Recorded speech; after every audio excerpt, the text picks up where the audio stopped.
बिस्मिल्लाहिर्रहमानिर्रहीम अस्सलाम वालेकुम क्लास। सो अॼु असांजो टॉपिक आहे that is relative atomic mass. बिल्कुलु ईज़ी टॉपिक आहे, बिल्कुलु सुठे तरीक़े सां पढ़ी वठंदासीं।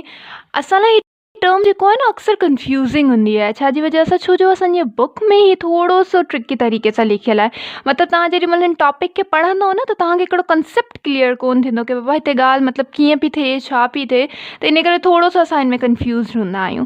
बट अॼु जेको आहे असां हिनखे बिल्कुलु ईज़ी वे में पढ़ी वठंदासीं कि तव्हांखे ही कॉन्सेप्ट जेको आहे बिल्कुलु सुठे तरीक़े सां तव्हां गेन करे वठंदव। सो स्टार्ट था कयूं। Relative atomic mass. हाणे फॉर एग्ज़ाम्पल तव्हां जेको आहे उहो तव्हांखे स्टोर ते था वञो, ठीकु आहे, तव्हां सब्जी था वठणु वञो या तव्हां फ्रूट था वठणु वञो, त अक्सर तव्हां ॾे हिन तरीक़े जो इंस्ट्रूमेंट तव्हांखे ॾिसण में ईंदो आहे। हाणे त ठीकु आहे, असां जेको डिफरेंट इंस्ट्रूमेंट यूज़ कंदा आहियूं, डिफरेंट स्टोर्स ते असां डिफरेंट इंस्ट्रूमेंट ॾिसंदा आहियूं, पर अगरि पहिरीं जे टाइम में ॾिठो वञे त अक्सर असांजे हिन तरह जो तराज़ू ई यूज़ थींदो हो, जंहिंमें असां छा कंदा आहियूं की बाबा हिकिड़े तरफ़ फॉर एग्ज़ाम्पल असांखे 1 kg जेको आहे उहो फ्रूट वठिणो आहे या सब्जी वठिणी आहे। फॉर एग्ज़ाम्पल असां टमाटर था चई वठूं, ठीकु आहे, त छा थींदो आहे की हिन तरफ़ जेको आहे उहो 1 kg जो हिकिड़ो स्टोन रखियो वेंदो आहे, ठीकु आहे, 1 किलो जो जेको आहे उहो हिकिड़ो पत्थर टाइप ते असांजो स्टोन हूंदो आहे, उहो रखियो वेंदो आहे, ऐं ॿिए तरफ़ जेको आहे उहो असांजी सब्जी उहा रखी वेंदी आहे। फॉर एग्ज़ाम्पल टमाटर आहिनि, उहे रखिया वेंदा आहिनि, ठीकु आहे। त हाणे जेॾी महिल हीअ टमाटर जो जेको वज़न हूंदो उहो हिन स्टोन जे बराबरि ईंदो, त पोइ हीअ छा थी वेंदा हली, ॿई जेके तराज़ू आहिनि उहे इक्वल थी वेंदा हली। ऐं अगरि हीअ जेको आहे उहो घटि हूंदो त हीअ 1 kg वारो जेको तराज़ू हूंदो उहो हेठि जी तरफ़ हूंदो, जॾहिं त हीअ वधीक थी वेंदो त हेठि जी तरफ़ थी वेंदो हली। त पोइ असीं छा कंदा आहियूं की जेको हिन मां कुझु जेको आहे टमाटर कढी करे ऐं हिननि ॿिन्हिनि खे इक्वल लाइन में आणींदा आहियूं। त पोइ असांखे ख़बर पइजी वेंदी आहे की बाबा हीअ टमाटर हाणे कंहिंजे बराबरि घणा इहे टमाटर थी विया आहिनि, 1 किलो टमाटर असांजो थी वियो आहे। या फॉर एग्ज़ाम्पल जेको आहे पटैटो करे वठो, त पोइ असां हिन सां कंपेयर करे अगरि 1/2 किलो थी वियो हली त हिते असां छाजो कहिड़ो स्टोन रखंदा आहियूं, 1/2 kg वारो स्टोन रखंदा आहियूं। या अगरि जेको 2 किलो वारो थी वियो त 2 अहिड़ा स्टोन रखी छॾंदा आहियूं। त छा कंदा आहियूं, असां उन सब्ज़ी खे कंपेयर कंदा आहियूं उन स्टोन सां। त हीअ जेको स्टोन हूंदो आहे असांजो, उहो छा असांजो थी वेंदो हली आहे, हिकिड़ो स्टैंडर्ड यूनिट थी वेंदो आहे कि बाबा हिन जे हिसाब सां, हिन स्टैंडर्ड जे हिसाब सां असां कंहिं बि शइ खे कंपेयर करे उन जो वज़न मालूम कंदा आहियूं। ठीकु थी वियो हली। हाणे इहो त ठीकु आहे, असांजे थी वियो हली सब्ज़ी फ्रूट्स या इन्हनि शयुनि जो। हाणे असां एटम जो मास जेको आहे, एटम जो जेको असांजे वज़न आहे उन खे कीअं असां मालूम कयूं। ज़ाहिर सी ॻाल्हि आहे, एटम त असांजो बिल्कुलु ई नंढो हूंदो आहे।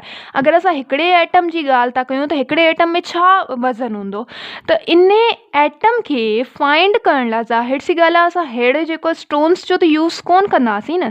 त एटम जे मास खे जेको आहे उहो उन जो मास फाइंड करण लाइ असां छा यूज़ कंदा आहियूं, असां यूज़ कंदा आहियूं कार्बन 12 खे।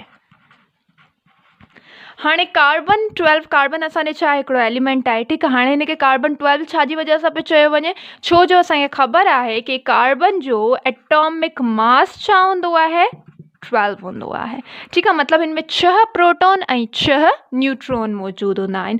त इन करे असां हिनखे सिंपल छा चवंदा आहियूं, कार्बन 12 चवंदा आहियूं। ॿियो हिन में वधीक का बि लॉजिक कोन्हे का। अगरि क्वेश्चन अची वञे छाजी वजह सां असां कार्बन खे कार्बन 12 चवंदा आहियूं, त हुनजे एटॉमिक मास जी वजह सां असां हुनखे कार्बन 12 चवंदा आहियूं।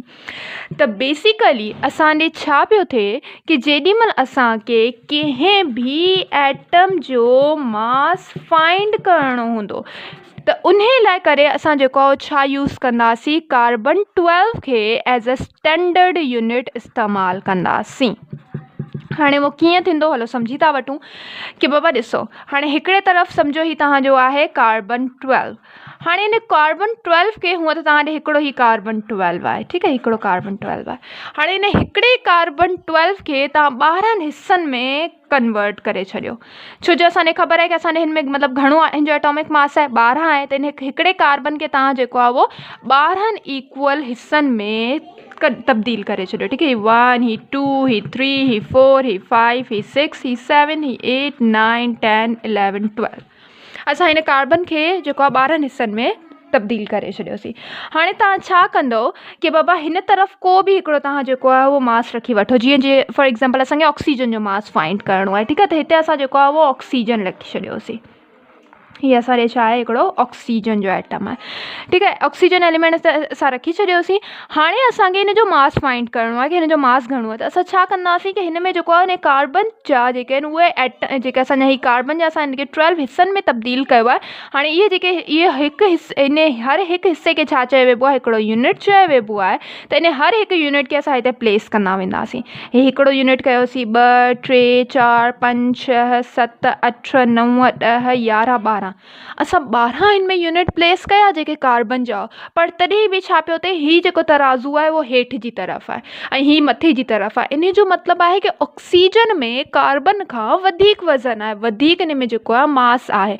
त असां छा कयो कि फर्दर असां जेको आहे हिन जा कार्बन जा कुझु यूनिट खयासीं। हाणे हीउ हिकिड़ो कार्बन पूरो थी वियो, वरी ॿिए कार्बन मां असां उन जा कुझु यूनिट खयासीं। जीअं फॉर एग्ज़ाम्पल 12 ही थी विया, ही 13, ही 14, ही 15, ही 16। जेॾीमहिल हिकिड़े कार्बन में 12 यूनिट आया, ॿिए कार्बन में जेॾीमहिल 4 यूनिट हिन तरफ़ आया त तराज़ू छा थी वियो हली, बैलेंस थी वियो हली। हीउ जेको साइड हो मथे जी तरफ़ अची वियो, मतिलबु इहे बैलेंस थी विया हली पाण में। त पोइ ख़बर पई असांखे कि जेको असांजो ऑक्सीजन जो मास आहे उहो बराबरि आहे कार्बन जे 16 यूनिट्स जे। ठीकु आहे, त असां चवंदासीं कि जेको असांजो मास ऑफ ऑक्सीजन आहे, ऑक्सीजन जो जेको मास आहे उहो बराबरि आहे, इक्वल आहे 16 यूनिट ऑफ कार्बन जे। ठीकु थी वियो, त असांखे ख़बर पइजी वई कि ऑक्सीजन जे अंदरि घणो मास हूंदो आहे कि जेॾीमहिल असां 16 यूनिट कार्बन जा रखंदासीं त असांखे ख़बर पइजी वेंदी उहो बराबरि आहे कंहिंजे mass of oxygen J. Simple हिते असां छा कयो आहे, ऑक्सीजन जे मास खे रिलेट कयो आहे कार्बन जे मास सां ऐं पोइ असांखे ख़बर पई कि ऑक्सीजन में केतिरो मास आहे। त सिंपल इन खे असीं छा चवंदा आहियूं, रिलेटिव एटॉमिक मास चवंदा आहियूं कि जेॾीमहिल असांखे कंहिं बि एटम जो मास कढणो हूंदो, कंहिं बि एलिमेंट जो, ठीकु आहे, कंहिं बि एलिमेंट में उन्हनि जे एटम जो मास मालूम करणो हूंदो त उहो असां कार्बन सां रिलेट करे उन जो मास फाइंड आउट करे वठंदासीं। जीअं असां ॿी एग्ज़ाम्पल था खणी वठूं कि बाबा असांजे जेको आहे उहो सोडियम आहे। ठीकु आहे, Na सोडियम। हाणे सोडियम जो असांजो एटॉमिक मास असांखे ख़बर आहे कि घणो आहे, 23 आहे। हाणे असांखे हिन जो मास कीअं कढणो कि बाबा हिन तरफ़ असां रखी छॾियोसीं। फॉर एग्ज़ाम्पल हाणे हीअ असांजे आहे सोडियम। ठीकु आहे, हाणे हीअ सोडियम जेॾीमहिल असां हिते रखियोसीं, हिते असांजा हुआ 16 यूनिट। त जेॾीमहिल असां 16 यूनिट जेॾीमहिल ऑक्सीजन सां कंपेयर कयोसीं पियो, तेॾीमहिल असांजा हिते 16 यूनिट हुआ। हाणे असांखे सोडियम जो फाइंड करिणो आहे। जेॾीमहिल असां सोडियम एटम एलिमेंट हिते रखियोसीं त तराज़ू वरी हेठि थी वियो हली। त असांखे ख़बर पइजी वई कि बाबा हिन में जेको ऑक्सीजन खां वधीक वज़न आहे। त असां वरी छा कंदा वियासीं, कार्बन जा ॿियनि यूनिट्स खे हिते ऐड कंदा वियासीं। 16 असां ऐड कया हुआ, वरी 17 18 19 20 21 22 23। जेॾीमहिल हिते कार्बन जा 23 यूनिट अची विया हली त हिते जेको आहे उहो तराज़ू असांजो बैलेंस थी वियो। त इन जो मतिलबु छा आहे कि सोडियम जे अंदरि कार्बन जा घणा यूनिट मौजूदु आहिनि, दैट इज़ 23 यूनिट मौजूदु आहिनि। त असीं चवंदासीं कि mass of sodium equal to 23 unit of carbon. ठीकु थी वियो, सिंपल असांखे कंहिं बि एटम जो मास फाइंड करिणो हूंदो त उहो असां कीअं कंदासीं, कार्बन जे यूनिट्स सां कंपेयर करे असां जेॾीमहिल हुननि जो मास फाइंड कंदा आहियूं त असां उनखे रिलेटिव एटॉमिक मास चवंदा आहियूं। हलो जल्दी सां जे डेफिनेशन था लिखी वठूं कि बाबा असांजे छा आहे relative atomic mass. Simple comparing the mass of an atom of an element with the mass of carbon 12 atom is known as relative atomic mass। जेॾीमहिल तव्हां कंहिं बि एटम जे मास खे कंपेयर कंदव, उन जो मास तव्हांखे फाइंड करिणो हूंदो त उहो कीअं कंदो, कार्बन 12 जे मास सां कंपेयर करे। कार्बन 12 असां इनखे छो था चऊं, due to its atomic mass असां इनखे कार्बन 12 था चऊं। हाणे हिन में जेॾीमहिल कार्बन 12 मां जेॾीमहिल तव्हां हिकिड़ो जेको आहे हिन जो यूनिट खयो, फॉर एग्ज़ाम्पल हिते त असां 10 यूनिट आहिनि। हाणे हिननि सभिनी यूनिट मां तव्हां हिकिड़ो यूनिट खयो आहे त इन हिकिड़े यूनिट खे छा चयो वेंबो आहे, एटॉमिक मास यूनिट चयो वेंबो आहे। एटॉमिक मास यूनिट चयो वेंबो आहे। ऐं हिनखे अक्सर ई तव्हांखे जेको आहे हीअं करे लिखियलु हूंदो आहे AMU। जेॾीमहिल बि तव्हां कंहिं को बि मास फाइंड आउट कंदो त फॉर एग्ज़ाम्पल हाणे जीअं असांजो 23 फाइंड आउट थियो आहे त 23 जी अॻियां तव्हांजो लिखियलु हूंदो आहे AMU एटॉमिक मास यूनिट खे मतिलबु ही जेको आहे तव्हांजे 23 एटॉमिक मास यूनिट जे बराबरि आहे हिन जो मास। त इहो एटॉमिक मास सिंपल छा आहे, जंहिंमें तव्हां कार्बन जो हिकिड़ो सिर्फ़ु यूनिट खयो हुन हिकिड़े यूनिट खे छा चयो वेंबो आहे, एटॉमिक मास यूनिट चयो वेंबो आहे। ठीकु थी वियो हली।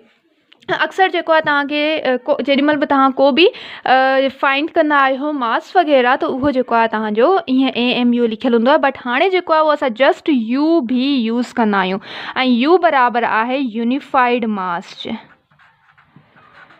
यूनिफाइड मास जे त ॿिन्हिनि मां जेको बि अचे अगरि बोथ जो ऑप्शन हूंदो त बोथ ते टिक कंदव। ठीकु आहे। हाणे पहिरीं जेको एटॉमिक मास यूनिट यूज़ थींदो हो पर हाणे छा यूज़ थींदो आहे, ख़ाली U भी यूज़ थींदो आहे। हुनखे असीं छा चवंदा आहियूं, यूनिफाइड मास चवंदा आहियूं। उन खां अलावा ॿी तव्हांजे हिकिड़ी इक्वेशन लिखियलु हूंदी आहे हिन तरीक़े जी कि वाह तव्हांजे एटॉमिक मास यूनिट बराबरि आहे कार्बन जा जेके 12 यूनिट आहिनि उन मां हिकिड़ो कार्बन जे यूनिट जे। मतिलबु हाणे तव्हांजो टोटल कार्बन जा घणा यूनिट आहिनि, 12 आहिनि। हाणे उन 12 मां जेॾीमहिल तव्हां हिकिड़ो यूनिट सिर्फ़ु खयो आहे त उनखे छा थो चयो वञे, एटॉमिक मास यूनिट थो चयो वञे।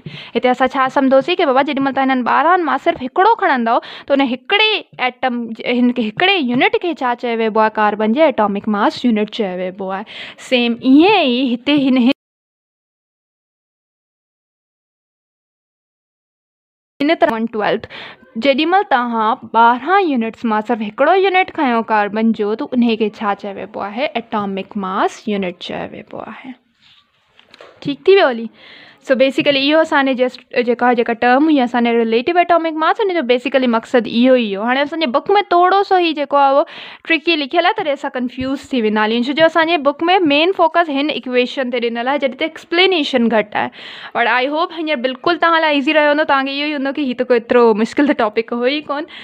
त बेसिकली कंसेप्ट हाणे तव्हांजो क्लियर थी वियो हली न। पोइ बि को बि क्वेश्चन हुजे त ज़रूरु राब्तो कंदा। थैंक यू बाबा, ख़ुदा हाफ़िज़।